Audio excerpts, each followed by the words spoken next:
নমস্কার, আমি নিশা। আজকের একটি নতুন ব্লগে আপনাদের স্বাগত জানাই। আজকে ২রা ফেব্রুয়ারি সরস্বতী পুজো। আমরা এখন যাচ্ছি আমার মেয়ে নিষ্কার হাতেখড়ির জন্য।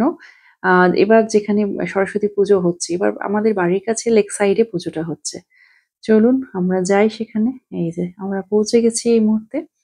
এখনো পুজো শুরু হয়নি, জোগাড় যন্ত্রণা চলছে।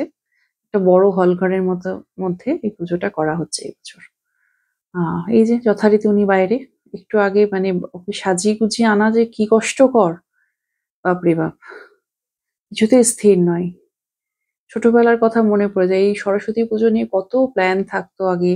মায়েদের শাড়ি, মায়ার শাড়ি কবে থেকে বাছা হতো। আর এখন জামা কাপড়ই খুঁজে পাচ্ছি না। কি অবস্থা! কিন্তু আমার মেয়ের হাতেখড়ি যেহেতু ওর বয়স এবার ২ বছর ৪ মাস। সরস্বতী পুজোটাও পড়ল সামনেই। ভেবে এবার বাড়ি থেকে আসার সময় মানে আমাদের বাড়ি মালদা। সেখান থেকে আসার সময় ওর জন্য স্লেট, পেন্সিল, একটা শাড়ি, ছোট্ট শাড়ি নিয়ে আসা হয়েছে। এই যে পুজো শুরু হয়ে গেছে, এদিকে ঠাকুরমশাই একটু দেরি করেই এসেছেন। আরেকজন মাইক হাতে মানে ওনাকে আমার মেয়েকে মাইক্রোফোনের লোভ দেখিয়ে বাইরে থেকে আনা হয়েছে। একটু আগে বাইরেই ছিল।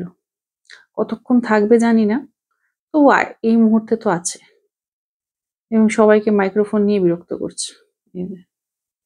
এই চারিদিকে গান বাজছে। সরস্বতী পুজো বলে কথা।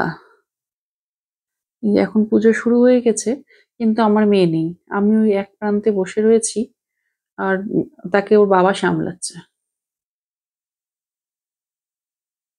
এই যে বাইরে ও দেখুন আবার বাইরে চলে গেছে। এবার তো শাড়ি-টাড়ি গুটিয়ে মোটামুটি খেলছে। যাই হোক কোন রকমে ধরে এনে হাতেখড়িটা শুরু হলো।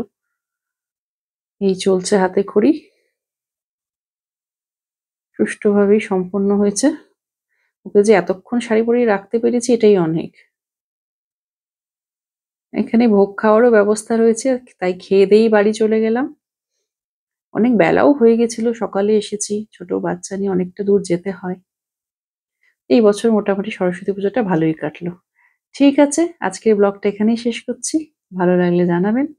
কমেন্টে কিছু জানতে চাইলেও জানাবেন। আর একটা লাইক করে শেয়ার করে দেবেন। আর চ্যানেলটি সাবস্ক্রাইব করতে ভুলবেন না। ধন্যবাদ।